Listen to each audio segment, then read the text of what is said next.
তাকবীরে তাশরিকের সূচনা ও প্রেক্ষাপট।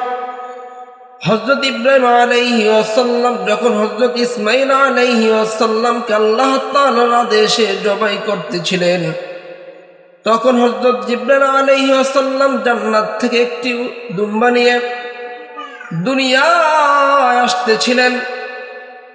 তখন তিনি ইব্রাহিম আলাইহিস সালাম ইসমাঈল আলাইহিস সালামকে জবাই করে ফেলার ভয়ে তিনি আসমান থেকে আওয়াজ দিলেন, আল্লাহু আকবার, আল্লাহু আকবার। আর হযরত ইব্রাহিম আলাইহিস সালাম জিবরাইল আলাইহিস সালামকে দেখে বললেন, লা ইলাহা ইল্লাল্লাহু আল্লাহু আকবার। আর যখন ইসমাঈল আলাইহিস সালাম দুম্বা জবাইয়ের অবস্থা জানতে পারলেন, তখন তিনি বললেন, আল্লাহু আকবার ওয়া লিল্লাহিল হামদ।